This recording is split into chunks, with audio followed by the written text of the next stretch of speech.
दोस्तों ये कहानी सच्ची घटना पर आधारित है। ये कहानी है उत्तर प्रदेश की। उत्तर प्रदेश में एक ऐसा स्कूल है जिसके बारे में सुनकर आप हैरान हो जाएंगे। इस स्कूल में कुछ ऐसी घटना घटी हुई है जिसकी वजह से लोग इस स्कूल में जाने से डरते हैं और यहाँ तक कहा जाता है कि अपने बच्चों को भी पढ़ने के लिए नहीं जाने देते। धीरे धीरे बच्चों की संख्या कम होने के कारण इस स्कूल में एक शिक्षक का ट्रांसफर भी कर दिया गया था, क्योंकि स्कूल में पढ़ने वालों की संख्या कम थी और शिक्षक ज्यादा थे, इसीलिए एक का ट्रांसफर कर दिया गया। तभी स्कूल की दूसरी शिक्षिका ने बताया कि कुछ साल पहले स्कूल के एक कर्मचारी की पत्नी ने कमरे में फांसी लगाकर आत्महत्या कर ली थी। कुछ दिनों बाद ही स्कूल के कुछ बच्चे भी बीमार हो गए, जिनमें से एक छात्र की मौत भी हो गई। लोगों ने अफवाह फैला दी कि इस स्कूल में शायद किसी आत्मा का वास है, जिसकी वजह से बच्चों के साथ ऐसी घटना घटी। फिर धीरे धीरे और कई घटना घटती रही। धीरे धीरे लोगों के अंदर डर पैदा हो गया। गांव के सभी लोग दहशत में आ गए थे। यहाँ तक कि लोगों ने अपने बच्चों को स्कूल भेजना भी बंद कर दिया और गांव के लोग भी उस स्कूल में नहीं जाते थे। ऐसा बताया जाता है कि आज से लगभग 8 साल पहले इस स्कूल में सब कुछ ठीक ठाक था, लेकिन स्कूल में कर्मचारी की पत्नी ने कमरे में फांसी लगा ली थी, जिसकी वजह से सन 2014 में स्कूल के एक साथ 2 दर्जन बच्चे बीमार हो गए। तभी स्कूल के एक बच्चे ने बताया कि उसने किसी औरत को लाल साड़ी में कुर्सी पर बैठे हुए देखा है। इसी के चलते छात्र भी बहुत डर गया, जिसकी इलाज के दौरान मौत हो गई। लोगों का ये भी कहना है कि उन्होंने भी इस औरत को देखा है, जो पहले मर चुकी है। वहीं पर बंगला नंबर 128 के निवासी ने बताया कि आत्मा आज भी स्कूल में मौजूद है। आत्मा को भगाने के लिए स्कूल में हवन भी करवाया गया और तांत्रिकों को बुलाकर आत्मा को भगाने की कोशिश भी की गई, लेकिन आत्मा अभी भी उस कमरे में अपना ठिकाना बनाए हुए है। वहां के रहने वाले लोगों का कहना है कि शाम होते ही आहट सुनाई देने लगती है, कभी रोने की तो कभी गुनगुनाने की।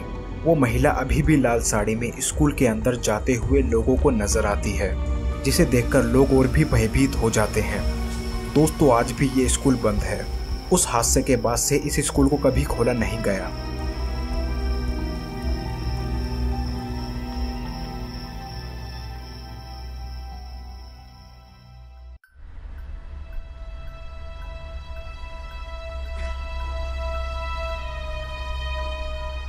संसार में ऐसी अनेक जेल हैं जहां पर भूतों का वास माना जाता है। ये जेलें भूतिया जेलें कहलाती हैं। अनेक लोगों द्वारा उन कैदियों के भूतों को देखने का दावा किया जाता है जिन्होंने लंबे समय तक कारावास की सजा काटी है। कुछ कैदियों को जीते जी अपनी जेलों से इतना लगाव हो गया कि मृत्यु के बाद भी वह भूत बनकर अपनी जेलों में लौट आए। ये भूत अपनी बैरकों में अन्य कैदों का रहना भी बर्दाश्त नहीं कर पाए। कई जेलों की बैरकों को हमेशा के लिए बंद करना पड़ा। ब्रिटेन की डरहम जेल में नामी अपराधी डेविड डेविन्स को लाया गया था। यहीं पर डेविड ने अपनी जिंदगी के 50 साल गुजारे। जब उसकी सजा पूरी हुई तब तक डेविड को इस जेल से इतना लगाव हो चुका था कि वो रिहाई के बावजूद भी जेल में ही रहना चाहता था। इस संबंध में डेविड ने तत्कालीन गवर्नर जिराथ क्लेटन को प्रार्थना पत्र भेजा, जिसमें शेष जिंदगी भी जेल में बिताने की अनुमति मांगी थी। गवर्नर ने डेविड की मांग को अनुचित ठहराते हुए तत्काल रिहाई का आदेश जारी किया। डेविड ने मन मारकर जेल छोड़ दी और अकेला रहने लगा। रिहाई के कुछ समय बाद ही डेविड की मृत्यु हो गई। डेविड के भूत ने डरहम जेल की उसी बैरक में कब्जा जमा लिया जिसमें उसने सजा काटी थी। तब से डेविड के भूत ने इस बैरक में किसी भी कैदी को टिकने नहीं दिया। डेविड का भूत आधी रात में बैरक में मौजूद बंदियों को इतना सताता था कि बंदी चीख चीख कर बेहोश हो जाते थे। आखिरकार जेल प्रशासन ने उस बैरक को बंद करने का निर्णय लिया।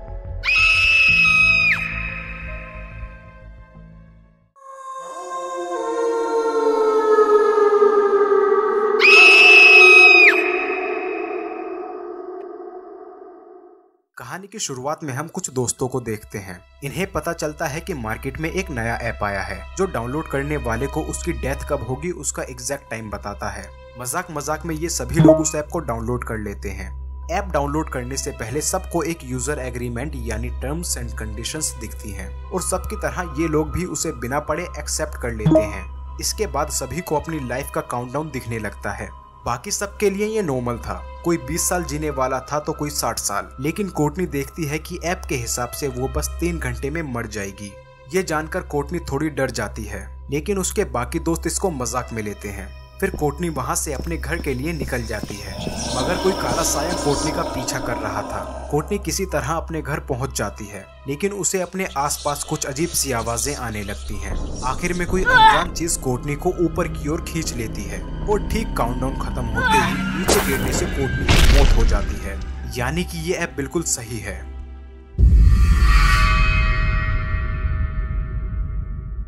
इसके बाद हम क्वीन को देखते हैं, जो कि एक हॉस्पिटल में नर्स का काम करती है। उसने भी इस ऐप को डाउनलोड किया था और उस ऐप से पता चलता है कि 2 दिन के बाद ही उसकी मौत हो जाएगी। क्वीन उस पर ज्यादा ध्यान नहीं देती। उसकी फैमिली में उसके डैड और उसकी छोटी बहन जॉर्डन है, जो कि क्वीन पर बहुत गुस्सा है क्योंकि वो कभी कभी ही उससे मिलने आती है।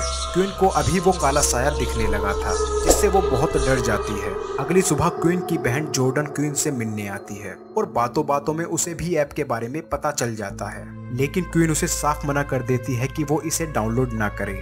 मना करने के बावजूद भी जॉर्डन ऐप को डाउनलोड कर लेती है और उसे पता चलता है कि क्वीन से 3 मिनट पहले ही वो मरने वाली है। अब दोनों बहनें एक बार में बैठकर सोचती हैं कि वो अब क्या करें, क्योंकि इस ऐप को तो लाखों लोगों ने डाउनलोड किया होगा। अब वो सोचती है कि उन्होंने टर्म्स एंड कंडीशंस को पढ़ना चाहिए था। क्या पता उन्हें उससे कुछ ऐसा पता चलता जिससे वो अपनी मौत को टाल सकती। अब उन्हें यूजर एग्रीमेंट को ना पढ़ने का पछतावा होता है। तभी उन्हें बार में एक नशेड़ी मिलता है, जो कि इधर उधर की बातें कर रहा था। तो वो दोनों उसे भी ऐप डाउनलोड करने के लिए उकसाते हैं और उसके मोबाइल में टर्म्स एंड कंडीशंस को अच्छी तरह पढ़ते हैं। और अब जाके इन्हें एक रूल के बारे में पता चलता है कि ऐप में अपनी मौत का समय देखने के बाद यूजर अपनी मौत को टालने की कोशिश नहीं कर सकता। अब ये दोनों चर्च के फादर से मिलने जाती हैं। दोनों अब उस फादर जॉन के पास जाकर उस ऐप के बारे में सब कुछ बता देती हैं। उनकी बातें सुनकर फादर जॉन उन्हें बाइबल में लिखी एक कहानी सुनाता है। एक बार एक राजकुमार होता है जिसे युद्ध लड़ने जाना था। ये राजकुमार डरा हुआ था, तो वो एक ओल्ड जिप्सी लेडी से पूछता है क्या वो इस युद्ध में जिंदा बचेगा। ओल्ड लेडी कहती है क्या उसे उसकी मौत का एग्जैक्ट टाइम बता सकती है। शर्त यह है कि ये जानने के बाद राजकुमार अपनी मौत को टालने की कोशिश नहीं करेगा। राजकुमार मान जाता है और उसे पता चलता है कि वो युद्ध में मारा जाएगा। अब ओल्ड लेडी की बात ना मानकर राजकुमार अपने छोटे भाई को युद्ध में लड़ने भेज देता है और छोटे भाई को कुछ नहीं होता, बल्कि वो लोग युद्ध जीत जाते हैं। लेकिन डरपोक राजकुमार के पीछे एक ओजिन नाम का डेमोन पड़ जाता है, जो कि तड़पा तड़पा कर राजकुमार को ठीक उसी समय मारता है जो कि उसकी तकदीर में लिखा था। फादर जॉन का मानना था कि शायद ये ऐप उस जिप्सी लेडी के स्क्रॉल का ही मॉडर्न वर्जन है और फादर जॉन बताते हैं कि अगर ये ओजन को झूठा साबित कर दे तो ये कर्ज टूट जाएगा। यानी अगर कोई एक इंसान भी इसके बताए उस टाइम से थोड़ा पहले या फिर 2-4 सेकंड बाद में भी मरता है तो ओजन झूठा साबित हो जाएगा और कर्ज टूट जाएगा।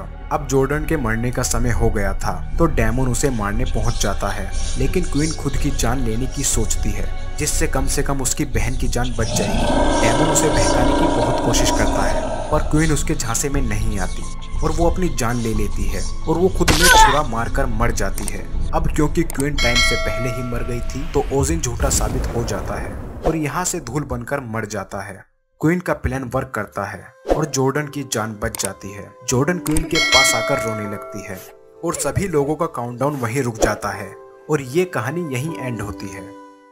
दोस्तों आपको ये स्टोरी कैसी लगी कमेंट कर जरूर बताएं। अगर ऐसा सच में होता है तो क्या आप जानना चाहते हैं कि आपकी डेथ कब होगी? कमेंट में येस और नो जरूर लिखें। बाकी अगर वीडियो पसंद आई हो तो वीडियो को लाइक करें, चैनल पर नए हो तो चैनल को सब्सक्राइब करें। मैं मिलता हूँ आपसे बहुत जल्द एक नई वीडियो के साथ।